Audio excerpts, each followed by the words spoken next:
This session is called How to Use Online Public Relations for Link Building. And you're going to be learning about how you can grow your link authority by using online PR.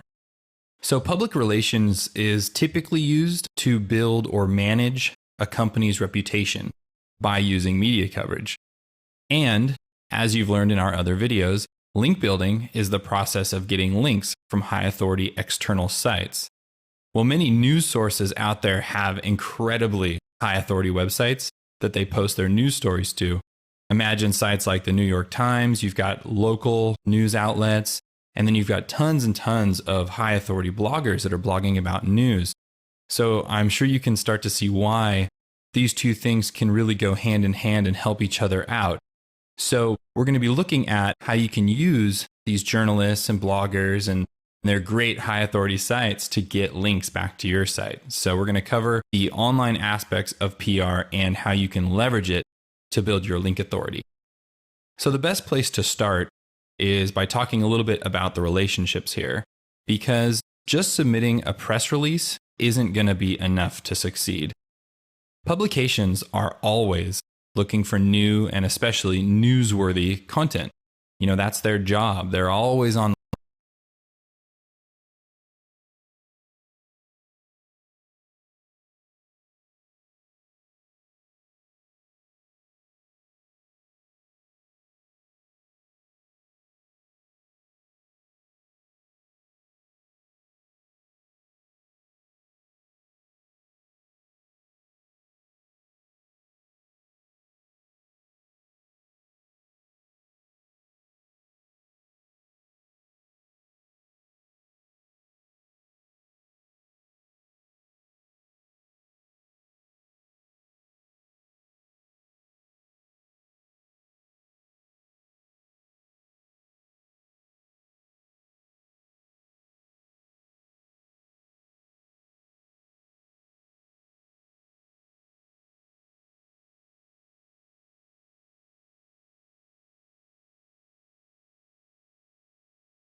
questions, because this is exactly what's going to go through a journalist's mind especially when they read the headline and the subheadline. So make sure you're always answering, what's the news? Why should I care?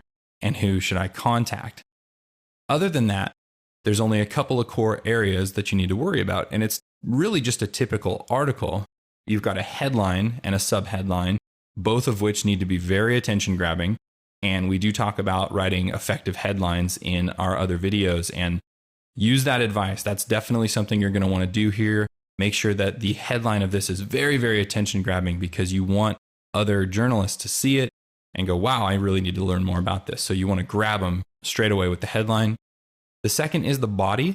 And in the body is where you're going to be answering the questions, what is the news? That's essentially what the body is. And in there, you can do some social proof. You can put quotes, you can embed videos, and of course, you can put links back to your site. And we're going to do that as well.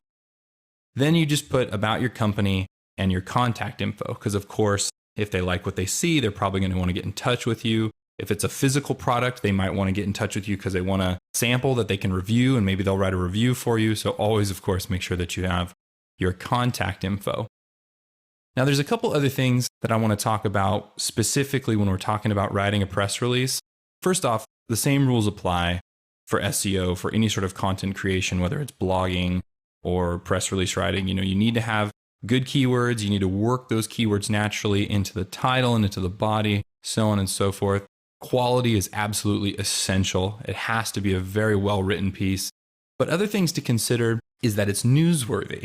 You can't just submit a press release with some really sort of light news. I mean, it needs to be something somewhat groundbreaking, a launch of a product or something that's really going to change things for your audience. I mean, give away a free report, a freebie, anything that's going to be something where they'll read it and they'll be like, wow, this is really interesting. It's new. It's something I haven't heard before.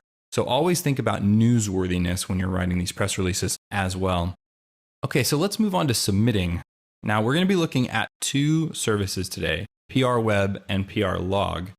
So journalists watch these press release sites for content typically that's relevant to their particular news industry, because this is where everybody goes to submit their content. So when they need a press release, they're going to go here, see what's been released, and see what they can use, what they can write about. PR Web is by far one of the largest and most authoritative, but it's also costly. They charge for different levels of press releases, and they charge you a little more if you want to embed a video or need more links or something like that. So it can get a little costly, but of course, that's where most of the journalists are. So submitting there is most likely going to have a decent ROI. PR Log is a free service, and I definitely recommend using it, but it doesn't have as much reach. So you're not going to get in front of as many bloggers and journalists when you use PR Log, but again, it's free. So it's also worth noting that you can submit directly to news outlets. For example, the LA Times and NPR, you could just go straight to their site and submit a press release. However, you can imagine with how many news outlets are out there, how much time that would take. So these aggregation type PR sites are very, very useful.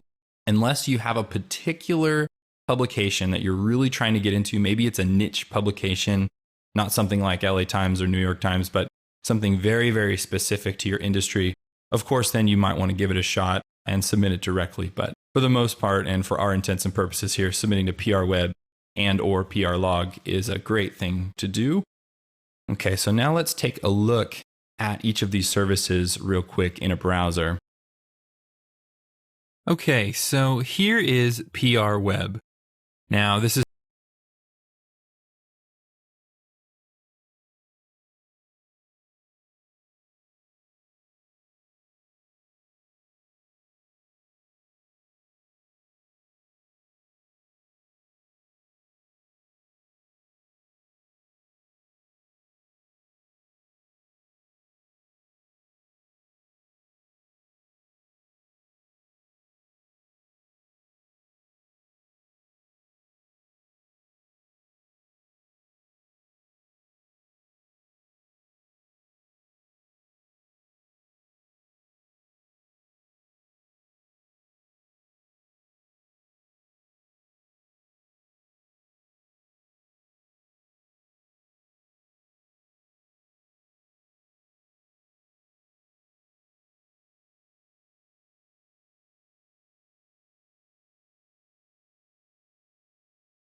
Doesn't look like this is a really good example because they actually made a mistake and they made their link not clickable, so they didn't get any SEO value out of it.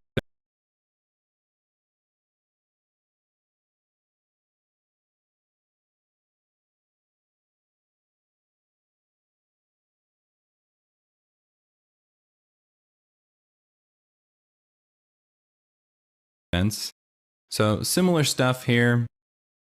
Got a nice big headline, body content, get down to the bottom, and it talks a little bit about the company and, of course, who to get in touch with. So you may be thinking that this is pretty similar to article marketing, and you'd be right. By submitting essentially an article to something like eZine articles, PR is very, very similar, except we're not just writing about information, because we need to think about the journalist who's going to pick this up and what they need to know so that they can write about you. So let's go back to the presentation.